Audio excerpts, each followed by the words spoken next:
আসসালামু আলাইকুম ওয়া রাহমাতুল্লাহি ওয়া বারাকাতুহু।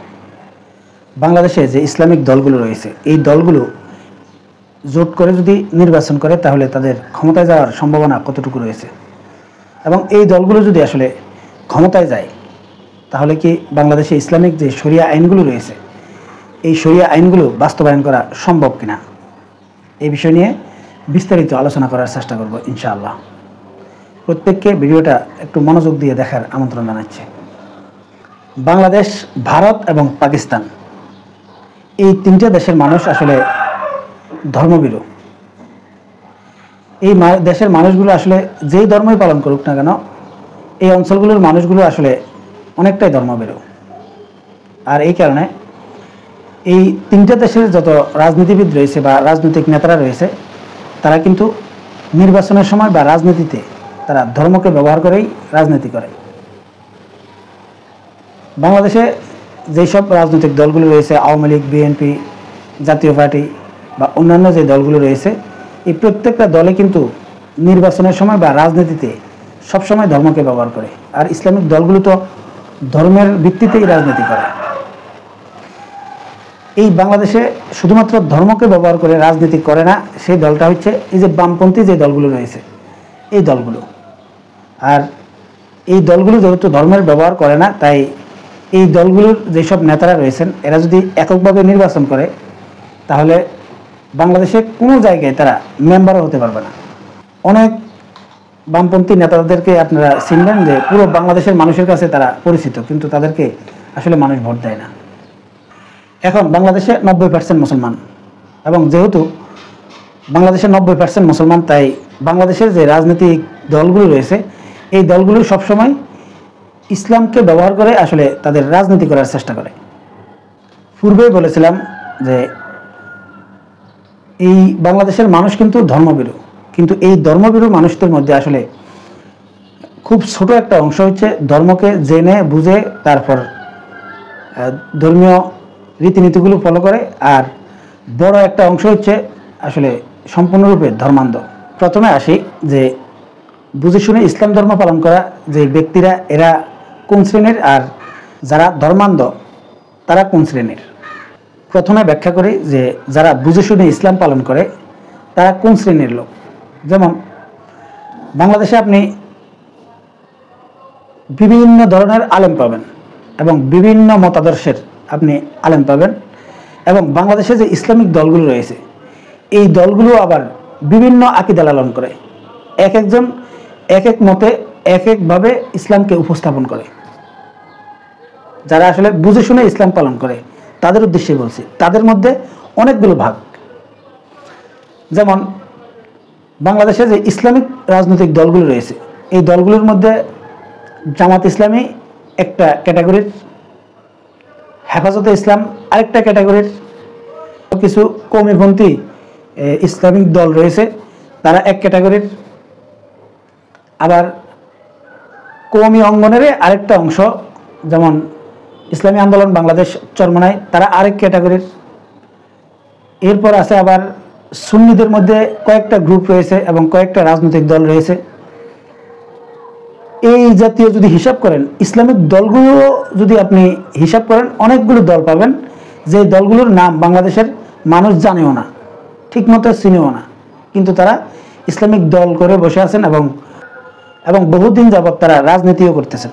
এখন এই দলগুলো আসলে তৈরি করে তারা আসলে কি করছে বা কি জন্য করছে আর কি জন্য এভাবে বসে রয়েছে সেটা কিন্তু বোধগম্য নয়, কিন্তু তারা দল করে বসে রয়েছে। এবং নির্বাচনের আগে এই দলগুলোর আসলে কিছু নেতাদেরকে আসলে দেখা যায় যে বড় বড় দলগুলোর সাথে জোটবদ্ধ হওয়ার জন্য, এবং তারা নির্বাচনের আগে দিয়ে আসলে নানা রকম বক্তব্য বিবৃতি দিয়ে থাকে, এবং তাদের চেহারা মানুষ মোটামুটি নির্বাচনের আগেই দেখে। বাংলাদেশে কয়টা ইসলামিক দল রয়েছে সেটা আমিও ঠিকমতো জানি না, অনেকগুলো দল রয়েছে। এখন এই যে যারা বুঝে শুনে 5 ওয়াক্ত নামাজ পড়ে তারপর ইসলামকে ধারণ করে লালন করে তাদের মধ্যে বড় সংগঠনগুলো যদি আপনি হিসাব করেন তাহলে এই যে চরমনাই পাবেন, জামাত পাবেন, তাবলিগ জামাত পাবেন, আর সুন্নিদের একটা অংশ রয়েছে। আবার সুন্নিদের মধ্যে অনেকগুলো গ্রুপ রয়েছে, কেউ মাজারে সেজদা দেওয়াকে হারাম মনে করে, আর কেউ সেটাকেই আসলে ইবাদত মনে করে। এই জাতীয় গ্রুপও রয়েছে সুন্নিদের মধ্যে। তো যারা আসলে মাজারের সেজদা দেওয়াকে জায়েজ মনে করে, এই ক্যাটাগরির লোক কিন্তু নামাজও পড়ে না। আর যারা বুঝে শুনে সুন্নি, এরা কিন্তু আবার মাজারে সেজদা দেয় না। এই জাতীয় ক্যাটাগরির আসলে বাংলাদেশে লোক রয়েছে। তাই মূল কথাটা হচ্ছে, যারা ইসলামকে আসলে মোটামুটি পরিপূর্ণভাবে মানার চেষ্টা করে, এই লোকদের মধ্যেও আসলে অনেকগুলো গ্রুপ রয়েছে। এখন আসেন, বাংলাদেশের সবচেয়ে নাম করা যে ইসলামিক গ্রুপ রয়েছে, সেটার মধ্যে তাবলিগ জামাত কিন্তু অন্যতম। এবং এই তাবলিগ জামাতের মধ্যে এখন আবার দুইটা গ্রুপ হয়েছে। একটা হচ্ছে বলা হয় যে জোবায়েরপন্থী, আর একটা সাদপন্থী। একটাকে আলেমপন্থী বলা হয়, আরেকটাকে সাদপন্থী বলা হয়। এখন মাওলানা সাদ সাহেবও কিন্তু একজন আলেম এবং কওমি আলেম। আবার জোবায়েরপন্থী যিনি রয়েছেন, তিনিও কিন্তু কওমি আলেম বা কওমি সিলসিলার একজন লোক। তাদের মধ্যেও আসলে আবার মতভেদ এবং মতানৈক্যের কারণে তারাও কিন্তু আবার দুই ভাগে বিভক্ত হয়ে গেছে। এখন এই যে তাবলিগ জামাতের যে লোকগুলো রয়েছে, এই লোকগুলোকে যদি আপনি জিজ্ঞাসা করেন যে ইসলামী রাজনীতি কতটুকু গুরুত্বপূর্ণ, তারা বলবেন এই রাজনীতি আমাদের পছন্দ না, এটা আসলে ইসলামের সাথে সম্পর্ক নেই। আপনি তাবলিগ জামাতের যারা বুঝে শুনে তাবলিগ করে বা তাবলিগের যারা আমির রয়েছেন, তাদেরকে যদি আপনি জিজ্ঞাসা করেন, তাহলে আপনি বুঝতে পারবেন যে তারা আসলে এই ইসলামিক রাজনীতিকে আসলে গুরুত্বপূর্ণ মনে করে না, এবং এটাকে তারা আসলে ইসলামে মনে করে না। তারা মনে করে তারা যেই ইসলামটাকে ধারণ করে, লালন করে, ওটাই হচ্ছে প্রকৃত ইসলাম। এবং মাওলানা সাদ সাহেব বা এই তাবলিগের প্রতিষ্ঠাতা, তিনি যেই সিস্টেমে আসলে এই তাবলিগ জামাত তৈরি করেছেন, এটাই হচ্ছে ইসলামের মূল ভিত্তি এবং এটাই ইসলাম। আবার যদি আপনি জামাতের কর্মীদেরকে যদি আপনি জিজ্ঞাসা করেন যে এই তাবলিগ জামাত সম্পর্কে যদি ব্যাখ্যা করতে বলেন, তাহলে বলবে যে এরা ইসলামের একটা অংশ নিয়ে বসে আছে, এটার নাম কিন্তু ইসলাম না। কারণ ইসলাম হচ্ছে পরিপূর্ণ জীবন ব্যবস্থা। এখন পরিপূর্ণ জীবন ব্যবস্থার মধ্যে আপনার এই রাজনীতি, অর্থনীতি, সমাজনীতি সব কিছু থাকবে। তাহলে কি বোঝা যাচ্ছে, যারা আসলে প্র্যাকটিক্যাল মুসলিম, তাদের মধ্যেও কিন্তু ভিন্নতা রয়েছে। এখন বাংলাদেশে যে তাবলিগ জামাত রয়েছে, এদের নেতাকর্মীর সংখ্যাও কিন্তু কম না, বিশাল বড় একটা অংশ।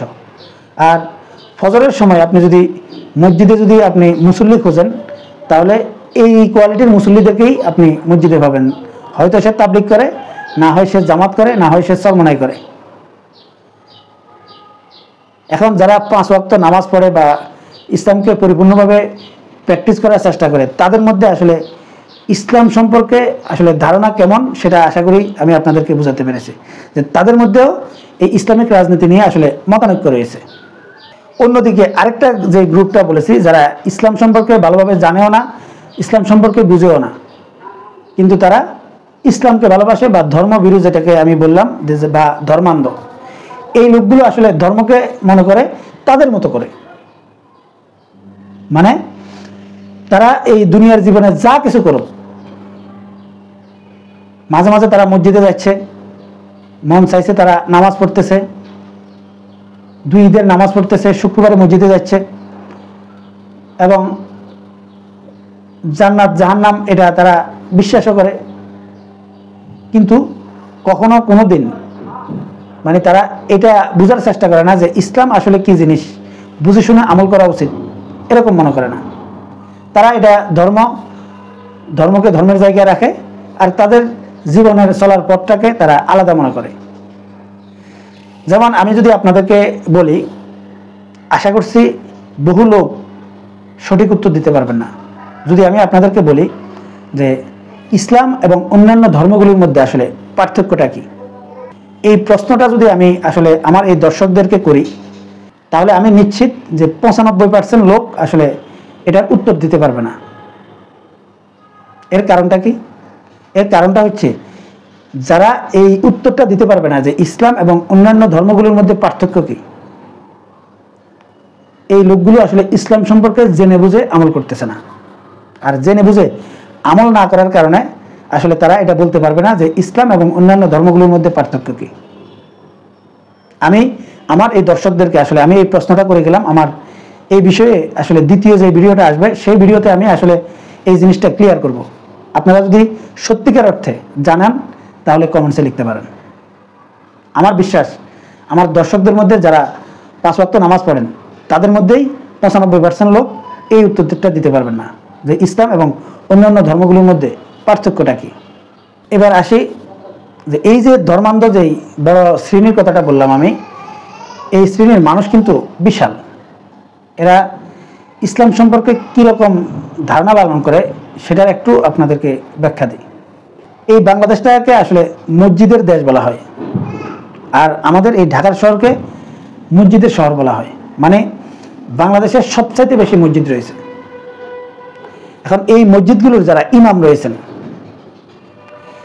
এই ইমামদেরকে আসলে বেতন দেয় বাংলাদেশের সাধারণ মানুষ, যারা স্থানীয় লোকজন রয়েছে ওনারা কিছু কিছু টাকা উঠিয়ে তারপর এইসব ইমামদেরকে বেতন দেন। যেমন প্রত্যেকটা এলাকায় সেই সমাজের যে মানুষগুলো রয়েছে এই মানুষগুলো আসলে মাসিক একটা অ্যামাউন্ট দেন মসজিদের জন্য। আবার শুক্রবারে মসজিদে আসলে দান বাক্স ফালানো হয়, সেই দান বাক্সে কেউ 2 টাকা 5 টাকা 10 টাকা এরকম টাকা ফেলায় এবং সেই টাকা থেকে আসলে মসজিদের উন্নয়নমূলক কিছু কাজ করে। আবার মসজিদের ইমাম, মুয়াজ্জিন, খতিব এদের বেতন দেয়। আর গ্রাম অঞ্চলে অনেকগুলো মসজিদ রয়েছে, সেখানে আসলে ইমামও একজন, মুয়াজ্জিনও একজন, তারপরে খতিবও একজন, মানে একজনের সব দায়িত্ব পালন করে এবং মসজিদের খাদেমও কিন্তু সেই ইমামে। মানে এই কোয়ালিটির মসজিদ কিন্তু গ্রামে সবচাইতে বেশি। আবার কিছু কিছু গ্রামের বড় বড় মসজিদ যেগুলো রয়েছে সেগুলোতে আবার হয়তো ইমাম আছে বা মুয়াজ্জিনও আছে, এরকম বড় মসজিদগুলোতে পাওয়া যায়। কিন্তু এই যে বাংলাদেশে যে ইমামগুলো রয়েছে, এই ইমামদের বড় একটা অংশ হচ্ছে কওমি মাদ্রাসার আলেম। এখন এই ইমামদেরকে আসলে কারা নিয়োগ দেয়?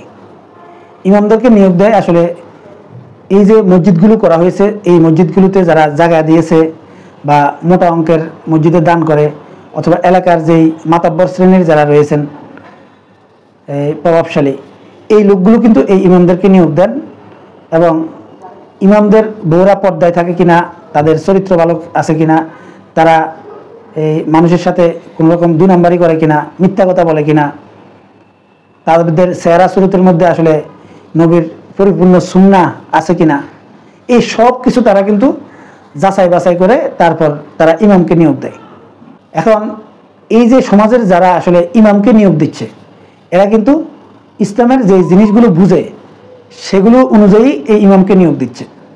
এখন ইসলামের জিনিসগুলো কি কি বুঝে? বুঝে যে কোনো রকম বাটপারি করা যাবে না, সিটারি করা যাবে না, অন্যের হক নষ্ট করা যাবে না, তার স্ত্রী বেপরদায় থাকতে পারবে না, তার মেয়ে বেপরদায় থাকতে পারবে না, সে আসলে উল্টাপাল্টা চলতে পারবে না, ইসলামিক শরিয়া ভিত্তিক চলতে হবে, তার আপাতমস্তক তার চেহারার মধ্যে আসলে এই নবীর সুন্নাহগুলো পরিপূর্ণ থাকতে হবে। এই সব কিছু কিন্তু তারা পরীক্ষা করে। এখন একজন লোক পরীক্ষা কখন করতে পারে? যখন সে এই জিনিসগুলো বুঝে।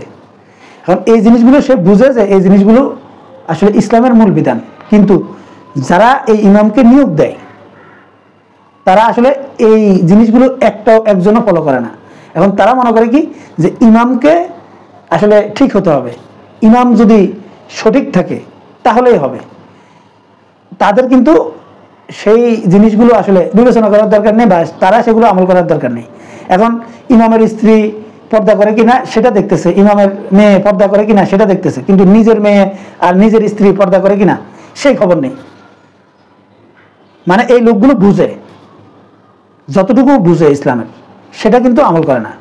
কারণ এই লোকগুলো মনে করে যে তাদের আমল করার দরকার নেই, ইমাম সাহেব ঠিক থাকলেই হয়েছে। এমনকি দেখবেন ইমাম সাহেবদেরকে খুব মানুষ পছন্দ করে, তাদেরকে সবাই বাড়ি বাড়ি দাওয়াত দিয়ে খাওয়ায়। তারপরে ঘরে কোনো অশুভ জিনিস যদি হয়, এই অশুভকে শুভ করার জন্য মাঝে মাঝে ইমামকে দাওয়াত দিয়ে মিলাদ পড়ায়। এখন সেই মিলাদে আবার ইমাম সাহেবকে ভালো ভালো খাইয়ে কিছু হাদিয়া তোহফা দেয়, আর ইমাম সাহেব বাস মুনাজাত ধরে ওই লোককে সম্পূর্ণরূপে জান্নাতে পাঠিয়ে দেয়। এখন ইমাম সাহেব মুনাজাতের মধ্যে যত বেশি কান্নাকাটি করে এই লোকগুলোকে আসলে জান্নাতে যাওয়ার জন্য বা জান্নাতে পাঠিয়ে দেওয়ার জন্য মানে সবচাইতে বেশি মুনাজাত করবে, সেই ইমামকে সবচাইতে ভালো ইমাম মনে করবে এবং সেই ইমামের হাদিয়াটা একটু বেশি হবে। মানে এই কোয়ালিটির আমাদের সমাজের মানুষদের চিন্তাধারা এবং সমাজের চিন্তাধারা। মানে হচ্ছে এই যে ইমাম সাহেবরা যে বলে বা হুজুররা যে বলে যার যার হিসাব পেতে দিতে হবে, মানে ইমামকে ইমামের হিসাব দিতে হবে কিয়ামতের মাঠে। আর যারা ইমামের মুসল্লি তারাও কিন্তু তাদের হিসাব দিতে হবে, মানে একজনের হিসাব আরেকজন থেকে যে নেওয়া হবে না, এই জিনিসটা কি তারা কখনো চিন্তা করে? ভুলেও চিন্তা করে না। এছাড়া দেখবেন গ্রামের অনেক মসজিদ রয়েছে, যে মসজিদগুলোতে আপনি দেখবেন যে শুধুমাত্র ফজরের নামাজে ইমাম সাহেব নামাজ পড়ে, আর কোনো মুসল্লি থাকে না। এটা মাসের পর মাস ইমাম একা একা জামাত করে নামাজ পড়ে। যদি ভুলে চলে কোনো দিন কোনো ইমাম যদি ফজরের আজান যদি দিতে না পারে, বা সে যদি ঘুম থেকে উঠতে না পারে, বা কোনো একটা প্রবলেম যদি হয়ে যায়, অসুস্থতার কারণে হোক বা যে কারণে হোক, তাহলে দেখবেন সেই ইমামের চাকরি তো গেছেই। এমনকি তাকে প্রশ্ন করা হবে আজকে আজান দেওয়া হয়নি কেন। কিন্তু ইমাম ওই সময় এই প্রশ্নটা করতে পারে না, আমি তো প্রতিদিনই আজান দিই, কিন্তু আপনারা তো কেউ আসেন না, তাহলে এই আজান দিয়ে লাভটা কি? আজান হচ্ছে নামাজের জন্য ডাকতেছে, ইমাম সাহেব ডাকে নাই কেন সেটার জন্য প্রশ্ন করে। এখন ডাকার পর যে তারা আসতে হবে এই প্রশ্নটা ইমাম সাহেব করতে পারে না। কারণ কি? কারণ হচ্ছে এই ইমামকে তারা বেতন দেয়, বেতন দিয়ে রাখে, এবং কি মানুষ কিন্তু ইমামকে কর্মচারী মনে করে। মানে তার কোনো রকমের যদি ভুল টুল হয় তাহলে কিন্তু খবর আছে, এই কোয়ালিটির। আবার যারা ইমামতি করেন তারাও কিন্তু স্বাচ্ছন্দ্যে ইমামতি করতেছেন, কারণ ইমামতি করে যে কয় টাকা পাওয়া যায় এই কয় টাকা দিয়ে আসলে কোনো রকম তার সংসারটা চালানো যায়। আবার টুকটাক মিলাদ মাহফিল পড়িয়ে বা মানুষকে জন্য দোয়া খায়ের করে যে আউট যে ইনকামটা হয়, এটা দিয়ে তার সংসার মোটামুটি চলে, এবং মানুষ তাকে সম্মান করে, তাকে সালাম দেয়, এতটুকু দিয়েই তার জীবন চলে যাচ্ছে, আর ইমাম এতেই খুশি। এখন যদি ইমাম সাহেব যদি এই যারা তার মুসল্লি রয়েছে বা তারা যাকে নিয়োগ দিয়েছে এই লোকদেরকে যদি আসলে সত্যটা বলতে চায় বা তাদেরকে যদি আসলে চার্জ করে কিছু বলে, তাহলে তার চাকরি থাকবে না। তাই তারা এই ইমাম সাহেবরা এদেরকে তোষামোদী করে চলে। এখন ইমাম সাহেব মনে করে যদি আমি তাদের তোষামোদী না করি তাহলে আমার চাকরি চলে যাবে। কারণ আমার যদি চাকরি চলে যায় তাহলে আমি কি করে খাবো? কারণ হচ্ছে এই যে ইমামটা নিয়োগ দেওয়া হয়েছে, এই ইমামের যোগ্যতাটা হচ্ছে এটাই, সে সহিভাবে কোরআনটা পড়তে পারে আর নামাজটা পড়াতে পারে, এতটুকুই যোগ্যতা তার। এখন এর বাইরে সে অন্য কোনো কাজ শিখিনি বা অন্য কোনো কাজ করতে পারবে না। দেখবেন এই ইমামরা সবসময় ওয়াজ করবে, কোনো কাজে কিন্তু ছোট না। আল্লাহ রাসূল প্রত্যেকটা কাজকে হালাল করেছেন এবং সম্মানিত করেছেন, কিন্তু ইমাম সাহেবরা 3000 টাকা 5000 টাকার বেতনের জন্য তারা কিন্তু মসজিদে পড়ে থাকে। সত্য কথা বলে না যে চাকরি চলে যাওয়ার ভয়ে। কিন্তু দেখা গেল যদি এই ইমাম যদি রাস্তার পাশে বসে যদি চাও বিক্রি করে, তাও তার মাসে 10 থেকে 12,000 টাকা আসবে বা 15,000 টাকা আসবে, কিন্তু সে সেটা করবে না। সে ওটাকে লজ্জা মনে করে আর ইমামতিকে সম্মানের মনে করে। কেমন সম্মান? যে সে 5 ওয়াক্ত নামাজ পড়তেছে আর মুসল্লিরা তাকে আসলে প্রশ্ন করতেছে, ভুল ধরতেছে, এবং সে সত্য বলতে পারে না। তার মানে কি? মানে হচ্ছে যে যারা নিজেদেরকে আলেম দাবি করে, যাদের এলেম আছে, এরাও সাধারণ মানুষ ইসলামকে যেমন মনে করে তারাও তাদেরকে সেভাবে রাখতে চায়। মানে সত্যটা সে বলবে না, সত্য বললে তার চাকরি থাকবে না। আর সে ওই 5,000-6,000 টাকা বেতনের চাকরিটাকে সম্মানিত মনে করে এবং এই সত্য জেনেও চুপচাপ থাকে, এটাকে সম্মানিত মনে করে। কিন্তু সে চা দোকানদারি করা বা রিক্সা চালানো এটাকে অসম্মান মনে করে। তাহলে তারা যে মুখে বলে, আল্লাহ রাসূল যে বলেছেন প্রতিটা কর্ম সবচেয়ে বেশি সম্মানী, সেটাকে কি আসলে তারা প্রাধান্য দেয় কিনা? সে 5 ওয়াক্ত নামাজ পড়ে, কোনো কাজ করা লাগে না, কষ্ট কম, নামাজ তো তার এমনিতেই পড়া লাগবে, তাই শুধু মসজিদে গিয়ে আজান দিয়ে নামাজটা পড়াই দিল এবং সারাদিন বেকার মসজিদে ঘুরতে পারতেছে। মানে এই কোয়ালিটির। মূল কথাটা হচ্ছে যে সঠিক যে ইসলামটা বুঝে শুনে আমল করার লোক আসলে কয়জন রয়েছে? আপনি কতজন পাবেন? এখন যারা ধর্মান্ধ তাদের মধ্যে আপনি পাবেন না। এখন যারা ধর্মকে লালন করে পালন করে, মানে 5 ওয়াক্ত নামাজ পড়ে, তাদের মধ্যে আসলে প্রকৃতপক্ষে ধার্মিক আপনি কতজন পাবেন? সেটাও কিন্তু প্রশ্ন থেকে যায়। তো মূল কথাটা হচ্ছে আসলে আমরা ধর্মের নাম দিয়ে আসলে অনেক চিল্লাচিল্লি করি, অনেক কিছু বলি। প্রকৃতপক্ষে ইসলাম কী জিনিস এবং ইসলামিক শিক্ষা কী জিনিস, এই যে কোরআনের আইনগুলো কি, এই জিনিসগুলো আসলে সঠিকভাবে বুঝে শুনে কয়জন আসলে ইসলামিক রাজনৈতিক দল করে বা আমরা ইসলামিক দলকে ক্ষমতায় আনতে চাই এবং কোরআনের শাসন চাই, এই জাতীয় লোক যারা বলে এই লোকদের মধ্যে আসলে কয়জন জানে যে ইসলামী শাসনটা আসলে কি? সেটা যদি সঠিকভাবে বুঝে এবং তারপর তারা কয়জন আসলে এই ইসলামিক রাজনীতিগুলো সমর্থন করবে, সেটা অবশ্যই প্রশ্নের বিষয় রয়েছে।